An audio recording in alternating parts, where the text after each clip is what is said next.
34세 기타리스트로 살기. 나는 얼마나 한심했는가입니다. 여러분들은 연말에 무엇을 하며 보내시나요? 여행, 연애, 모임이나 파티. 저는 보통 혼자 시간을 가지며 한 해의 반성과 다가올 새해를 위한 각오나 계획을 하면서 설레는 마음으로 시간을 보냅니다. 오늘 영상은 1년간의 반성문입니다. 첫째, 감정에 휘둘렸습니다. 원망, 분노, 고독, 외로움, 소외감에 사로잡히는 경우가 거의 매일이었습니다. 그럴 때면 질 좋은 휴식이나 환기를 했으면 됐을 텐데 전 오히려 도망치고 할 일을 미루거나 해야 할 일을 소화하지 못했습니다. 둘째, 자신감이 부족했습니다. 21년도엔 불안 증세로 자해가 심해졌고 올해는 회복을 위해 심리치료를 1년간 받았습니다. 나를 내가 망가뜨리는 자해 행위는 멈춰졌지만 평생 방치되고 버려져서 살아왔다는 압박에 행복할 자격도 없는 존재라는 생각을 지우지 못했습니다. 긍정적으로 힘을 내고 살면 좋았을 텐데 그러진 못하고 음악 작업이나 프로젝트에 과감하지 못했습니다. 시간도 있고 얼마든지 도전해볼만 했음에도 망설이기만 하다가 말이죠. 조금 더 자신감 있는 새해가 되면 얼마나 좋을까 생각합니다. 다른 유튜버나 연주자들에게 유튜브 영상을 함께 찍자고 연락해보는 것처럼 말이죠. 셋째, 관계를 쉽게 생각했습니다. 저에게 음악을 배우신 분들이나 공연을 섭외해주신 분들께 성실하지 못한 경우가 있었습니다. 덤벙대고 덜렁대는 부분이 드러날 때가 있었습니다. 사소한 부분이라 생각한 것이 누군가에게는 서운함이 될 수 있음을 배우기도 했습니다. 저로 인해 속상했던 분들이 계시다면 사과드립니다. 새해에는 좀 더 섬세하게 사람들에게 든든한 믿음을 주는 사람이 되고 싶습니다. 스케줄이 있기 하루 전에 더블 체크하는 버릇이 생기는 것처럼 말이죠. 넷째, 애초에 가능성이 없다고 생각했습니다. 저는 지금 2평짜리 옥탑방에 살고 있습니다.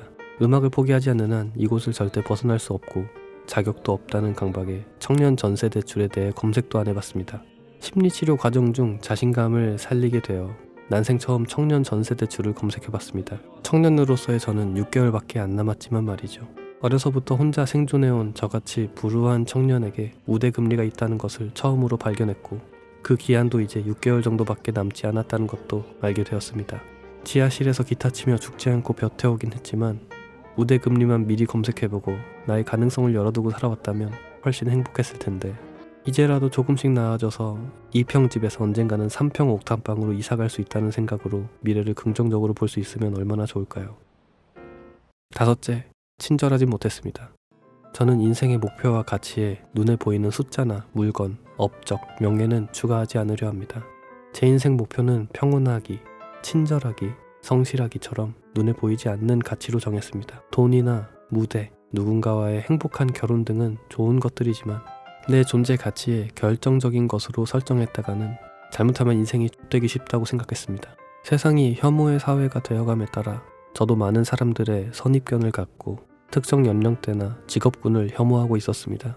살다 보면 사소한 것에 무례한 사람을 보며 너무 크게 분노하고 화내는 자신을 보았습니다. 물론 모두가 친절한 세상이 되면 좋겠지만 무례한 사람이 나에게 피해를 끼치더라도 너무 분노하고 증오하기보다는 나 하나라도 조금은 인자하고 자비로운 사람이 되고 싶습니다. 지하철에서 나를 밀고 지나가거나 길을 막는 노인들을 만났을 때 혐오하고 일반화하고 참교육하고 싶어지는 마음보단 내가 저렇게 무례하지 않는 사람이 돼야겠다 하고 평온을 유지할 수 있도록 말이죠. 이 외에도 사소한 반성거리도 많지만 중요하고 큼직한 것만 기록해봅니다. 여러분은 한 해 마무리에 무엇을 하고 보내시나요? 저의 반성이 공감되거나 도움이 되는 분들이 있을까 싶습니다. 다음에는 한 해 동안 내가 자신을 칭찬할 만한 것에 대해 기록해보겠습니다.